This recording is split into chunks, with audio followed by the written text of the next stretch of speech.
நண்பர்களுக்கு பக்திலயத்தின் பணிவான வணக்கம்.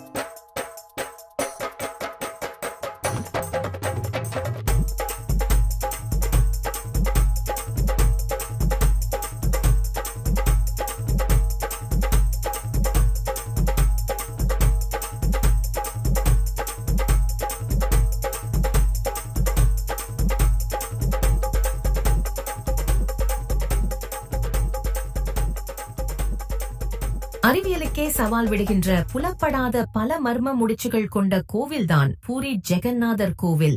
மற்ற இந்து கோவில்கள் போல அல்லாமல் இந்த கோவிலில் உள்ள மூலவர் சிலை புனித வேம்பு என்று அழைக்கப்படுகின்ற தாது பிரம்மத்தால் செய்யப்பட்டது. ஒவ்வொரு 12 ஆண்டுகளுக்கு ஒரு முறையும் அதே மரத்தினால் மீண்டும் மூலவர் சிலை மறு உருவாக்கம் செய்யப்பட்டு மீண்டும் பிரதிஷ்டை செய்யப்படுகின்றது. இங்கு மூலவராக கிருஷ்ணரும் சுபத்ரையும் பலராமனும் இருக்கிறார்கள்.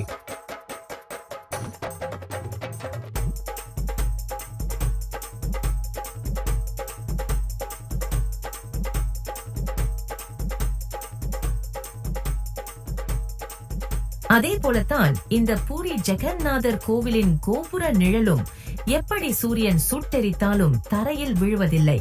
இந்த கோவிலின் தேர் திருவிழாவின் பொழுது பூரி மன்னரின் பரம்பரையைச் சேர்ந்தவர்கள் தங்கத்தினால் ஆன துடைப்பத்தை கொண்டு கோவிலையும் அதை சுற்றியுள்ள பாதை மற்றும் தெருவையும் சுத்தம் செய்வார்களாம். இங்கு ஒவ்வொரு வருடமும் திருவிழாவின் போது தேரானது புதிதாகவே செய்யப்படுகிறது. இதற்கான காரணமும் இன்று வரை யாருக்கும் புலப்படவே இல்லை.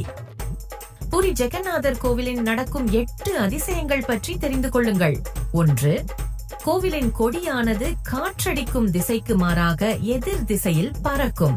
2. கோவில் இருக்கும் பூரி என்கின்ற ஊரின் எந்த இடத்தில் எந்த பக்கத்தில் இருந்து பார்த்தாலும் கோவிலின் உச்சியில் இருக்கும் சுதர்சன சக்கரம் நம்மை பார்ப்பது போலவே இருக்கும். 3. பொதுவாக காலையிலிருந்து மாலை வரையான நேரங்களில் காற்று கடலில் இருந்து நிலத்தை நோக்கியும் மாலை முதல் இரவு முழுவதும் நிலத்திலிருந்து கடலை நோக்கியும் வீசும். ஆனால் பூரியில் இதற்கு நேர் எதிராக நடக்கும். 4.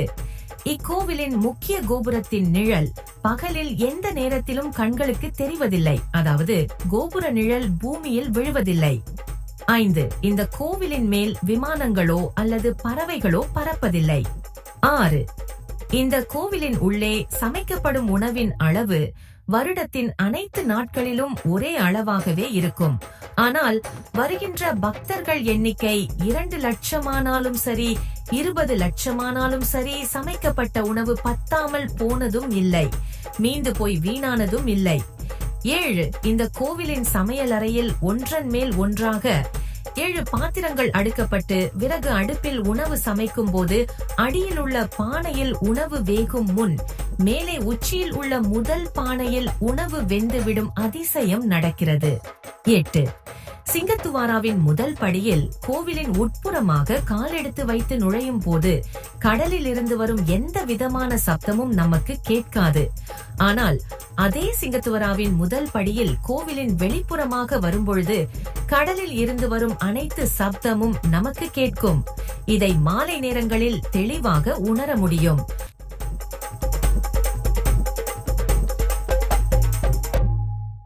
இத்தனை மர்மங்களும் நிறைந்த இந்த கோவில் ஒரு சோழ மன்னனால் கட்டப்பட்டது என்பது இன்னும் கூடுதல் ஆச்சரியம்.